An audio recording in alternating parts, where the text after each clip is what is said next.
আসসালামু আলাইকুম সবাই। আজকে জানেন আমাদের একটা স্পেশাল ডে। আমাদের আয়ারল্যান্ডের সাথে আজকে এই সিরিজের সেকেন্ড টেস্ট ম্যাচ। এটা আমরা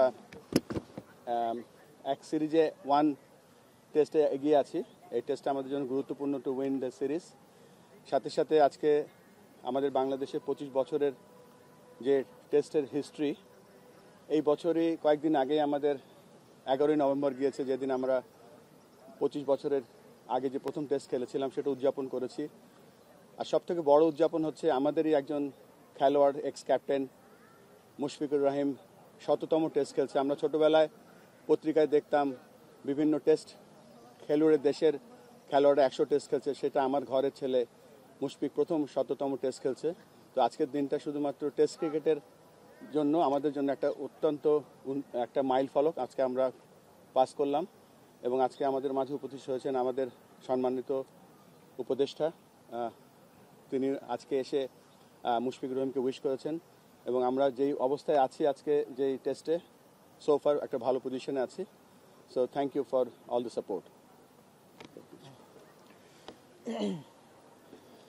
থ্যাংক ইউ এভরিওয়ান।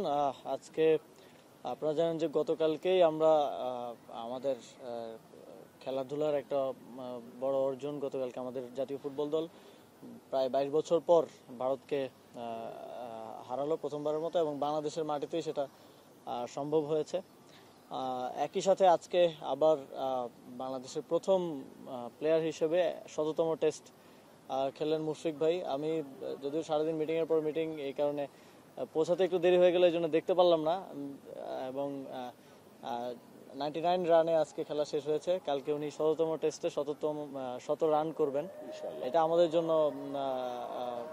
একটা প্রাপ্তি, এবং আশা করি ফলোড বাই মুশফিক ভাই আরও অনেক প্লেয়ার 100তম টেস্টের মাইল ফলক ছুবে। এবং আসলে মুশফিক ভাইয়ের সাথে আমাদের সবার চাইল্ডহুড জড়িত, বিশেষ করে আমাদের বয়সে যারা আছে। যখন দেখতাম যে বাংলাদেশের অবস্থা খারাপ, কিন্তু মুশফিক ভাই মাঠে আসছে, তখন একটু স্বস্তি ফিরতো যে না, এখন একটু হয়তো স্টেবল হবে, এখন একটু রান হবে, বা মাঠে টিকতে পারবো আমরা।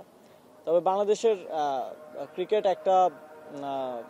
একটা ফেজ থেকে আরেকটা ফেজের দিকে যাচ্ছে। আমাদের একটা গোল্ডেন টাইম আমরা পার করেছি, এবং সামনে সবসময় একটা ভালো সময়ের পরে আবার নতুন করে দাঁড়াতে একটু সময় প্রয়োজন হয়। আমরা মনে করি যে ক্রিকেট এখন রাইট লিডারশিপের হাতে আছে। আশা করি ফিউচারে আমরা ভালো করব।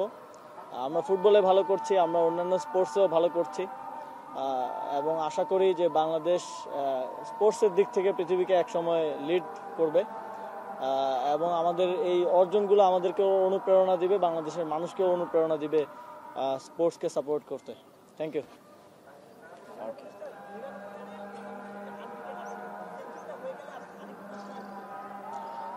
সাসপেন্স থাকা ভালো। আগামীকালকে আশা করি ইনশাল্লাহ সেঞ্চুরিটা হয়ে যাবে, এবং 100তম টেস্টে মুশফিক ভাই 100 রান করার মাধ্যমে বোঝা যাচ্ছে যে ওনার মধ্যে এখনো খেলা বাকি আছে, এবং এটা 100তম টেস্টেই থামবে না, এটা সামনের দিকে আরো আগাবে।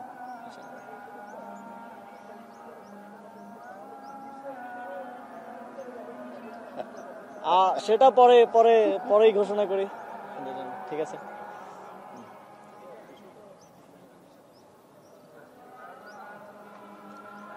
না, কথা হচ্ছিল, বলছিলাম এটাই যে আপনি যখন মাঠে নামতেন তখন আমাদের মনে হতো যে এখন একটু বাংলাদেশ বোধহয় ভালো করবে। এই জন্যই তো এই নামটা দর্শকদের পক্ষ থেকে বা ফ্যানদের পক্ষ থেকে যে মিস্টার ডিপেন্ডেবল, তো আমরা ডিপেন্ড করতাম, এটাই ওনার সাথে আলোচনা করছিলাম আর কি এই বিষয়ে।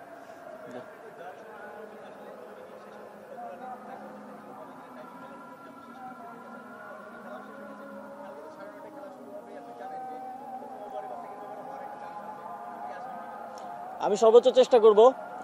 আজকে মূলত অ্যাটলিস্ট লাস্ট ওভারটা যাতে দেখতে পারি, এবং সেঞ্চুরির দিকে যাচ্ছিল সেজন্যই তাড়াহুড়ো করে আসা, কিন্তু পৌঁছতে পারিনি রাস্তায় জ্যামের কারণে। বাট আমি চেষ্টা করবো ইনশাল্লাহ মুশফিক ভাইয়ের সেঞ্চুরিটা দেখার। Thank you everyone. জি,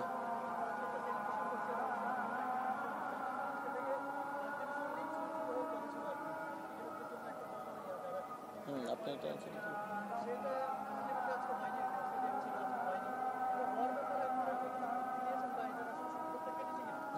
না, আমরা আলোচনা করছি এবং যাতে খেলাটা হয় সেই ব্যবস্থা করছি।